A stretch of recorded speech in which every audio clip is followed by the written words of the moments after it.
Debate करा दो। मुझे एक आदमी, मैं सारे विधायकों को जानता हूँ, एक की डिबेट ले आओ सामने जो कहे मैं ईमानदार हूँ।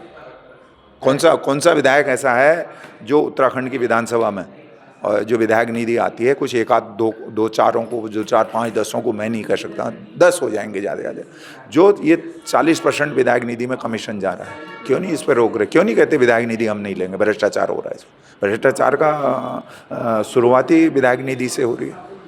60% मैं अभी सारे भ्रष्ट विभागों की सूची जारी करने वाला हूँ, आपको बुलाऊंगा। आपने ये बताया, आप बताइए। मेरे को ये लगता है ना, ईमानदारी से बता रहा हूँ, कांग्रेस पार्टी भी जनता के साथ बड़ा धोखा करती है।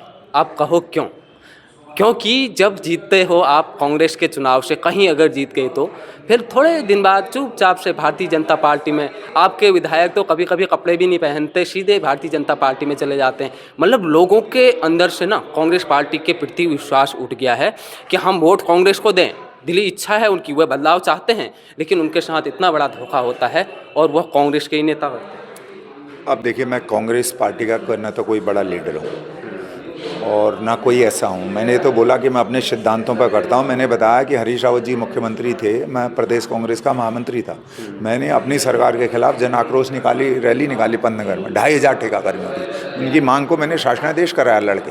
अंबिका सोनी जी ने कहा कि बेटा तुम थोड़ा हल्के चलो। रावत जी ने मुझे बुलाया तो मैंने कहा भाई जब हम सरकार में हैं तो हम क्यों नहीं कर रहे हैं इनको?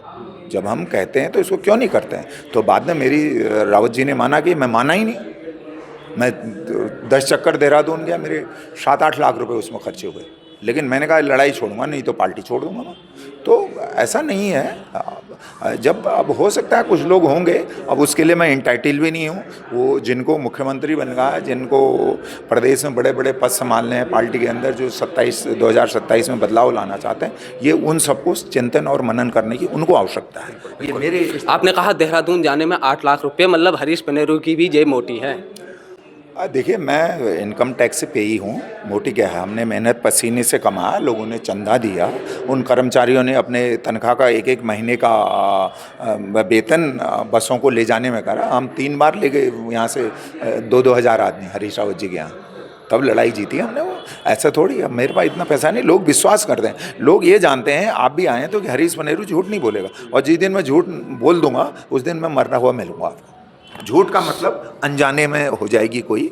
मैंने कहा राजा हरीश, झूठ का मतलब यह है कि जानबूझ के किसी का गला काटने का काम हरीश पनेरू नहीं करेगा, मेरा विरोधी हो, मेरा पक्षधर हो।